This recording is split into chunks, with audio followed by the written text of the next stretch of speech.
भारत के governor general. कल हमने पढ़ा था विलियम बेंटिंग, आज लेंगे चार्ल्स मैकफॉक। चार्ल्स मैकफॉक।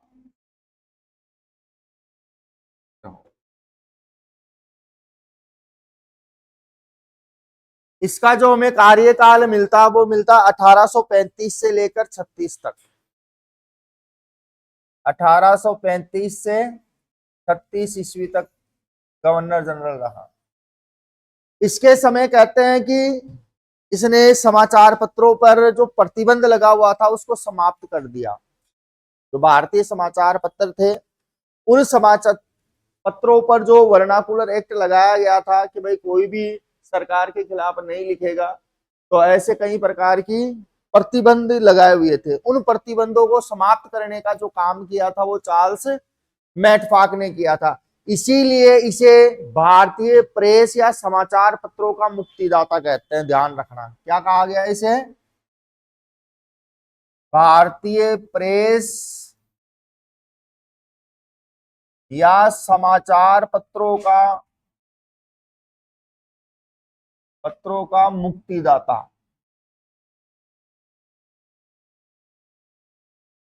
ध्यान रहेगी बात कि भाई किसे समाचार पत्रों का भारत में मुक्तिदाता कहा गया, चार्ल्स मैकफॉक को। इसके बाद में बड़ा ऑकलैंड। ऑकलैंड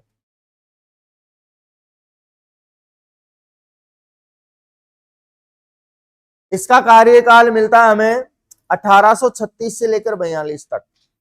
1836 से 1842 तक। देखो, शेरशाह सूरी की एक सड़क बनाई गई थी जिसका नाम था सड़क ए आजम। क्या थी, सड़क ए आजम। और इसी का इसने नाम दिया था जीटी रोड। सड़क ए आजम का नामकरण या नाम दिया था इसे जीटी रोड, जिसका नाम है ग्रैंड ट्रंक रोड।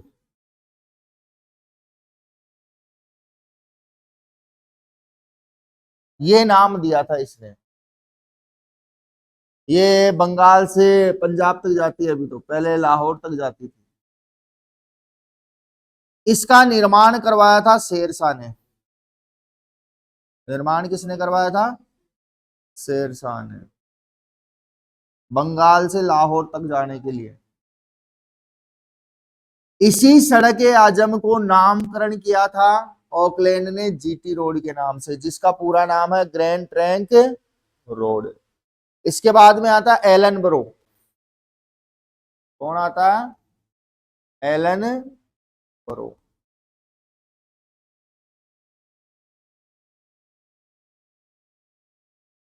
इसका कार्यकाल हमें मिलता है 1842 से लेकर 1844 तक।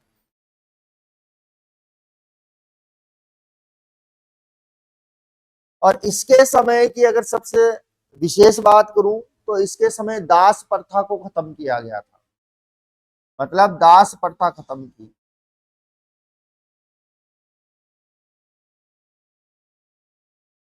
अब ये सारी प्रथाएं क्या है, एक तरीके से मानव को मानव नहीं समझती। जबकि अंग्रेजों के आने के बाद में ये प्रथाएं बंद हुई, तब जाकर उन मानवों को ये लगने लगा कि हम भी इस पृथ्वी पर मानव है, उनके साथ किस प्रकार का व्यवहार किया जाता था। तो एक बार हिस्ट्री आप पर्टिकुलर इन लोगों की उठा के देख रहा है कि दास प्रथा के अंतर्गत भारत में क्या क्या हुआ। इसके बाद में आता है डलहौजी। कौन आता है, डलहौजी। इसका कार्यकाल 1844 से लेकर 1856, 48 रखना याद। 48 से 1856 ईस्वी, तो बीच का मैंने हटा दिया, उसका कोई उल्लेख नहीं है। देखो, लॉर्ड डलहौजी के बारे में सभी जानते हो, राज्य हड़प नीति चालू की थी। कौन सी? राज्य हड़प नीति, राज्य हड़प नीति शुरू की,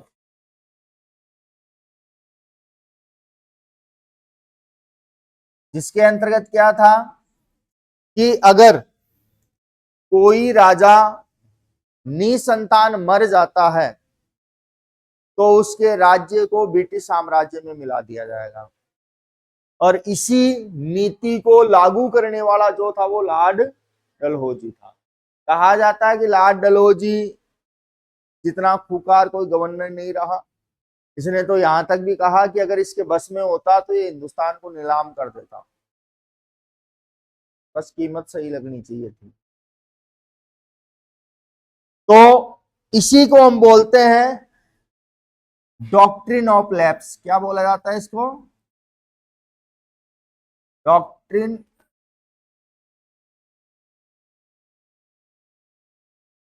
ऑफ लैप्स भी कहा जाता है इसको। और इसके तहत कौन कौन सी रियासतें हड़पी गई? तो सबसे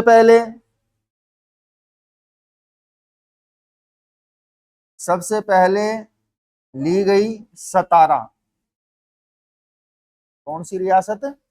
सतारा, जो महाराष्ट्र में पड़ती है। कहां पड़ती है? महाराष्ट्र। इसके बाद में झांसी, जो यूपी में है, इसको मिलाया गया। इसके बाद में नागपुर, महाराष्ट्र को मिलाया गया। इसके अलावा अवध को मिलाया गया, अवध भी यूपी में। और उदयपुर राजस्थान में। इन रियासतों को राज्य हड़प नीति के तहत मिलाया गया। ध्यान रखना, पहली जो सतारा ली गई वो ली गई 1848 में, पूछा हुआ क्वेश्चन नहीं है। झांसी को लिया गया 1852 में, और नागपुर को मिलाया गया 1854 में, और अवध को लिया गया 1856 ईस्वी में, और उदयपुर 1800। वो युद्ध कब थी? कृष्णा कुमारी गंगोली युद्ध,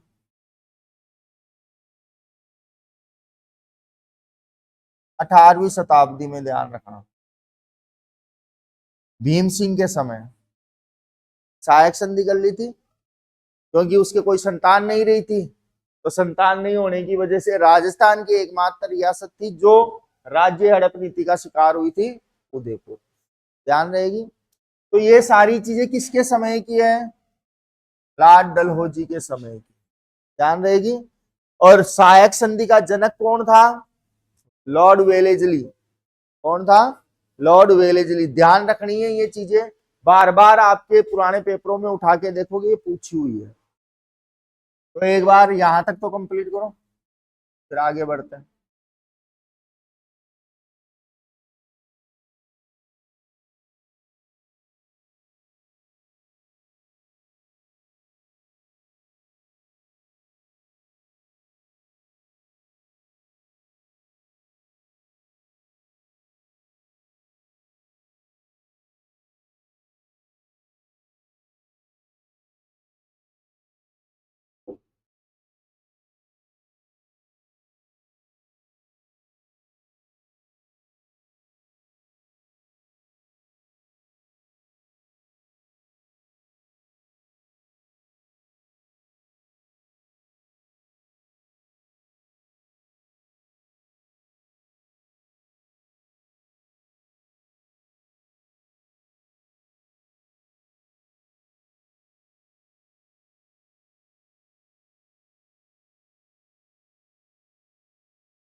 हो गया।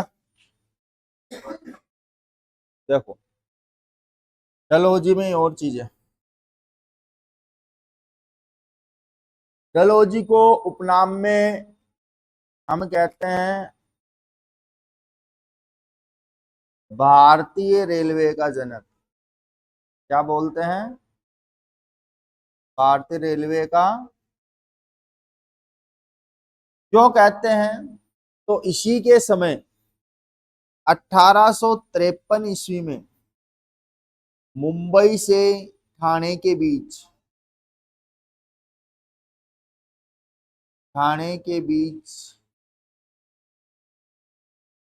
प्रथम रेलगाड़ी चली थी।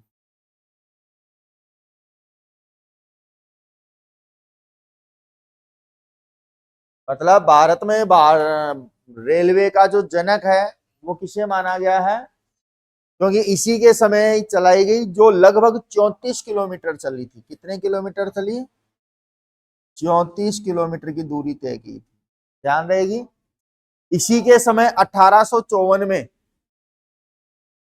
1854 ईस्वी में एक चीज लाई गई, डाकघर अधिनियम।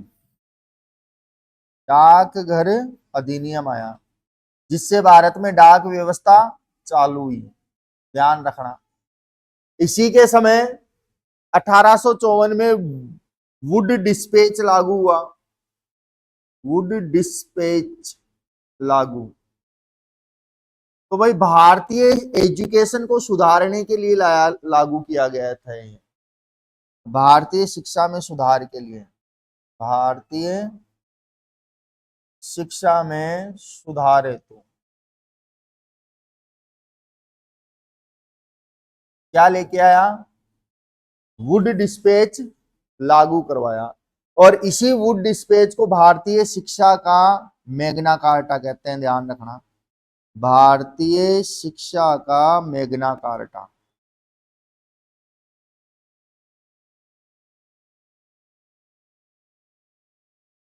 जिसके तहत सभी को पढ़ने का अधिकार दिया गया, खास तौर से दलित, पिछड़ी और आदिवासी जातियों।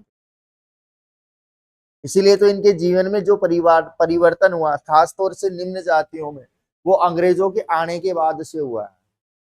अगर अंग्रेज नहीं आते तो शायद इनकी स्थिति और महिलाओं की स्थिति एक समान ही रहती हिंदुस्तान में। इसके अलावा कोहिनूर हीरा। कौन सा? कोहिनूर हीरा।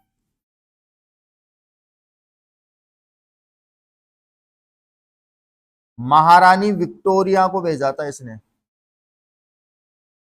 विक्टोरिया को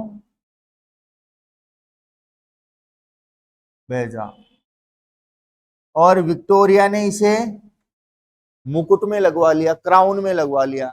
अब क्राउन में लगवा लिया तो भाई ये कोहिनूर हीरा शुरू से ही अशुभ है, जिसके पास गया उसकी हालत खराब। तो कहते हैं कि इनके पति की मृत्यु हो गई, बाद में कहते हैं बीमारियां चालू हो गई कई प्रकार की। तो इस वजह से इसको फिर मुकुट से निकाल दिया गया और मुकुट से निकालकर आज वर्तमान में कहाँ रखा है? म्यूजियम में रखा है। सबसे पहले ये मान के चलो कि अलाउद्दीन खिलजी के पास आया, अलाउद्दीन खिलजी से बाबर के पास गया, बाबर से उसके बाद हुमायूं, हुमायूं के बाद शाहजहां, शाहजहां ने मयूर तख्ते था उसमें लगवाया। उसमें लगाने के बाद में नादिर शाह खिलजी आया औरंगजेब के बाद। उसने लूटा, वो लूट कर जा रहा था तो पंजाब में रणजीत सिंह ने लूट लिया, रणजीत सिंह से लाट डलहौजी ने लूट लिया और कहां चला गया? जो हमारे भारत की गोलकुंडा खानों से प्राप्त हुआ था। देखो इसके अलावा भारतीय नागरिक सेवा शुरू की इसने। भारतीय नागरिक सेवा लागू की और इसके लिए पहली बार प्रतियोगिता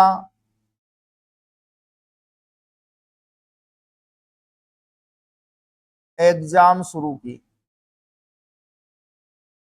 जैसे आज आप कोई भी प्रतियोगिता एग्जाम देकर नौकरी प्राप्त करते हो, वैसे भारतीय लोगों को भी यह अधिकार दिया गया कि वो भी पढ़ लिख कर अच्छी जगहों पर जा सकते हैं। इसीलिए देखो अंग्रेजों के जमाने में कुछ अच्छी पोस्टों पर भारतीय लोग भी थे, है कि नहीं। इसीलिए भारत में सबसे ज्यादा सुधार का अगर श्रेय दिया जाता है तो वो अंग्रेजों का, हालांकि लूटा, लेकिन वो उनकी फीस थी, हम कह सकते हैं कि भाई उन्होंने काफी कुछ सुधार किया, खास तौर से महिलाओं के लिए और दलित वर्गों के लिए। तो उनके जितने भी टैक्स या लूटपाट थी वो सारी उनकी क्या थी, फीस मान सकते हैं उसे। अगर वो नहीं आते तो शायद हमें सुधार भी नहीं आता, और ना ही हम संवैधानिक व्यवस्था कभी सोच सकते थे। जो पुरानी व्यवस्था थी, जो मनुस्मृति के अकॉर्डिंग चल रही थी, उसी के अकॉर्डिंग हम अपना जीवन यापन कर रहे होते, और उसी के तहत आपको बताने की जरूरत नहीं है। तो अंग्रेजों के आने के बाद में काफी कुछ सुधार हुआ लोगों की जीवन में। तो ये सारी चीजें किसके समय हुई, लॉर्ड डलहौजी के समय। तो लॉर्ड डलहौजी को एक बार कंप्लीट कर लो।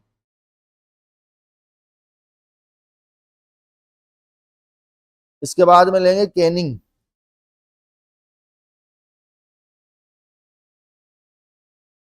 कैनिंग कैनिंग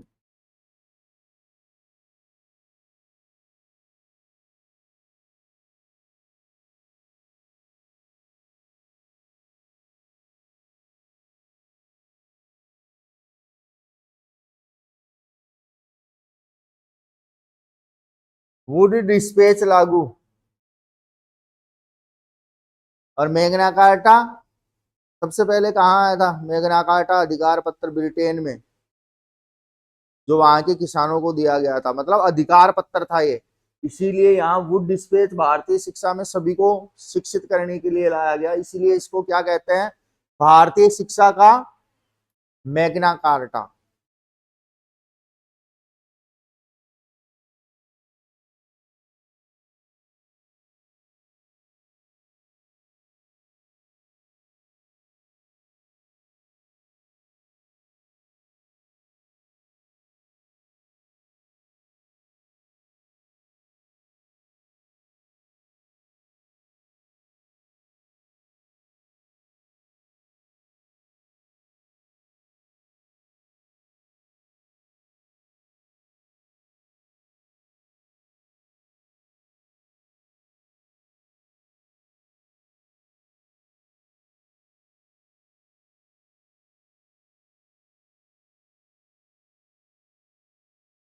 रवि तो गया दिखता है गाँव, आया नहीं आज।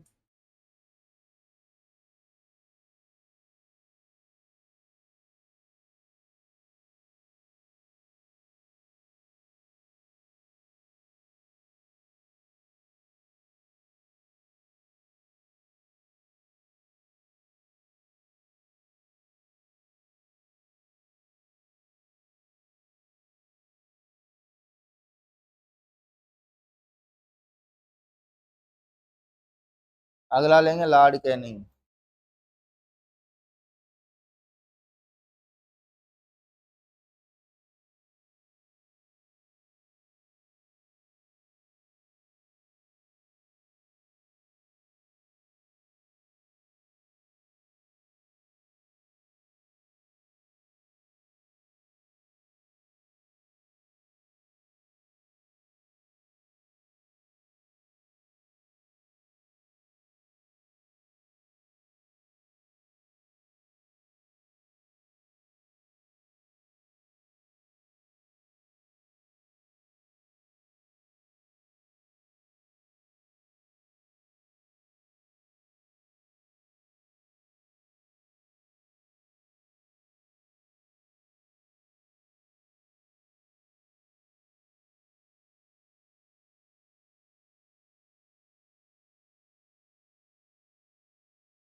हो गया सभी का, तो कर दो ऊपर।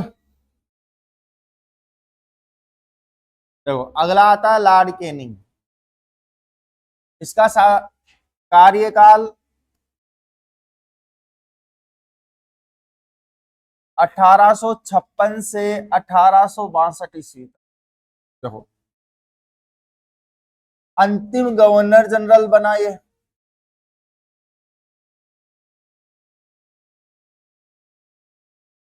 वह प्रथम भारत का वायसराय बना, प्रथम वायसराय बना।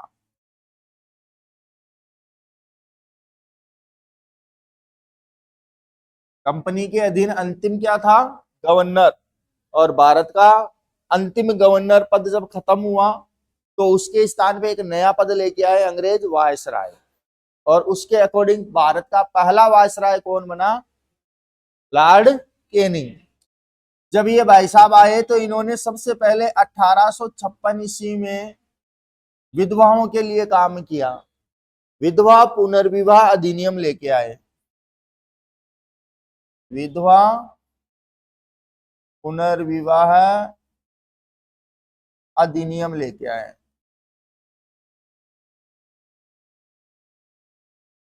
और इसी समय जब ये आए तो अपने साथ एनफील्ड राइफल लेके आए। कौन सी? Enfield rifle. और ये किसको दी? भारतीय सैनिकों को। किसको दी? भारतीय सैनिकों को दी। और इसी में क्या था? कारतूस में, अरे पढ़ा रखा है, बोल नहीं रहे हो, गाय और सुअर की चर्बी लगी हुई थी, गाय व सुअर की चर्बी। तो मैंने कारण बताए थे 1857 की क्रांति में ये भी था और ये भी था। तो इसी के समय 1857 ईस्वी में भारत का प्रथम स्वतंत्रता संग्राम हुआ। संग्राम या 1857 की क्रांति हुई थी, ध्यान रखना।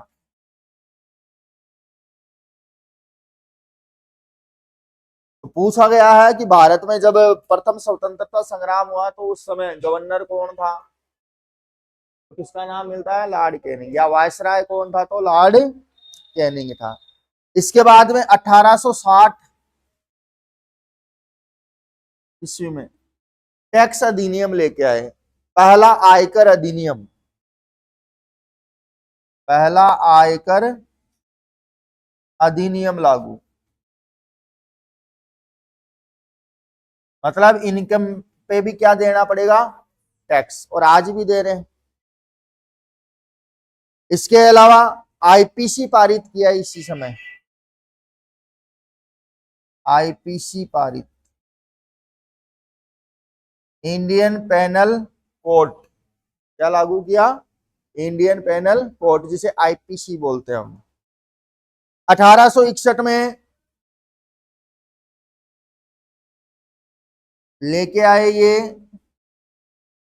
मद्रास पहला हाईकोर्ट अधिनियम। क्या लेके आए? पहला हाईकोर्ट अधिनियम आया।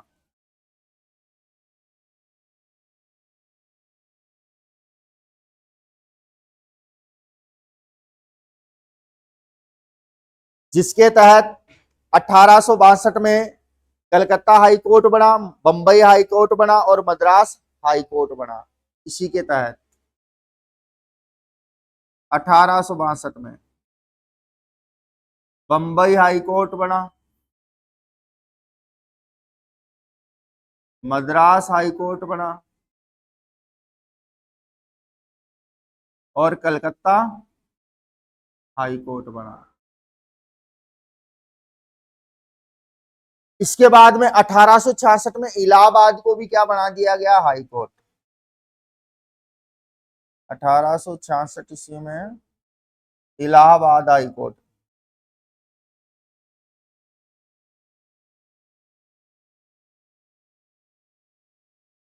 इसके बाद में 1966 में दिल्ली हाई कोर्ट बना इसी के तहत।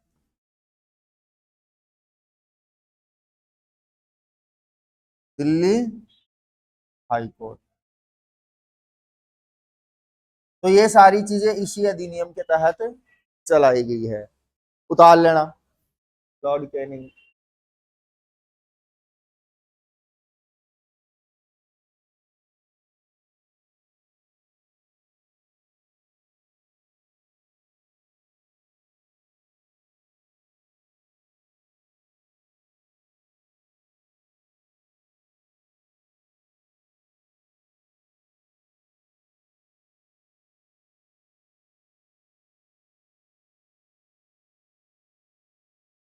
कई चीजें बार बार आ रही है घूम घूम के अलग अलग स्थानों पे।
कल कल हो रहा होगे तुम्हें फिर 17 से।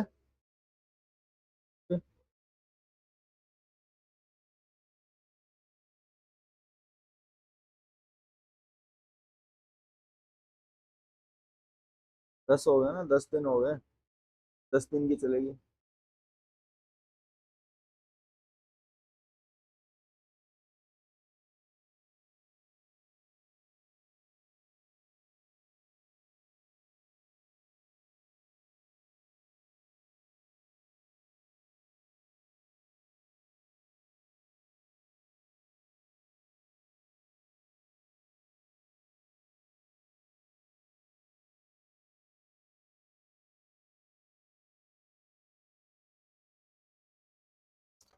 आगे लेते हैं लॉर्ड मेयो।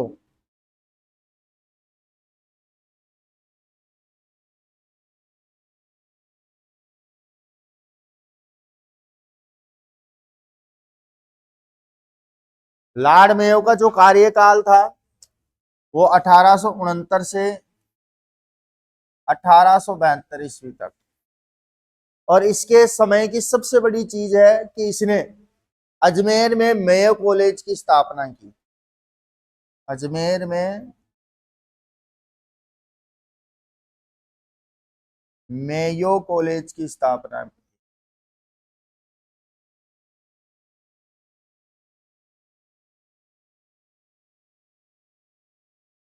ध्यान रखना, अजम मेयो कॉलेज कहाँ है? अजमेर में, जिसकी स्थापना लॉर्ड मेयो के द्वारा। भारतीय सांख्यिकी विभाग की स्थापना की इसने। भारतीय सांख्यिकी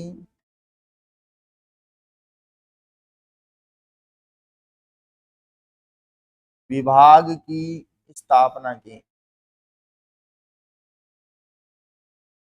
आज भी है भारतीय सांख्यिकी विभाग। और 1872 में भारत में प्रथम जनगणना इसी के समय हुई। भारत में प्रथम जनगणना, जो 12th में पढ़ के आएंगे उनको पता होगा 1872 में। और ये अनियमित जनगणना थी। क्या बोलते हैं इसको? अनियमित जनगणना।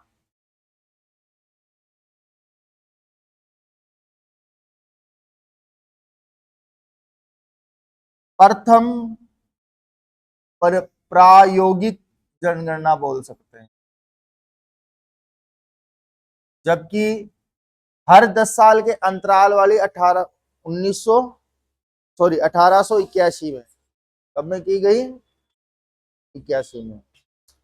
तो ये तीनों चीजें किस गवर्नर जनरल के या वायसराय के समय हुई? तो लॉर्ड मेयो के समय।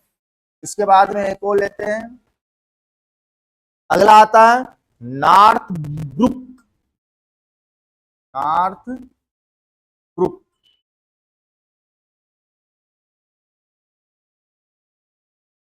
इसका कार्यकाल मिलता है हमें 1873 से 75।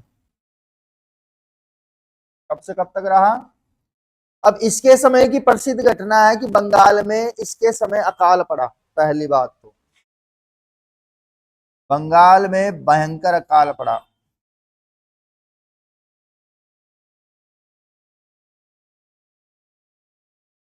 और एक हुआ इसके समय कूका आंदोलन। कौन सा आंदोलन? कूका, जो पंजाब में शुरू किया गया था। कहां पे हुआ था? पंजाब में। तो पंजाब में कूका जनजाति के लोगों के द्वारा, पंजाब में कूका जाति के द्वारा। और ये पूछा हुआ है कूका आंदोलन कहाँ चलाया गया था? पंजाब में।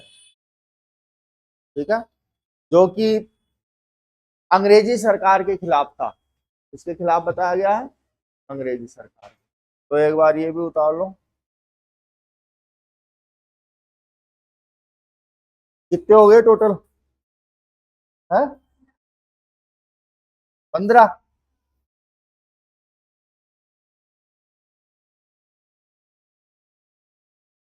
चलो जाएंगे क्या? देखते हैं।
बाकी के गवर्नर जनरल कल नेक्स्ट क्लास में करेंगे।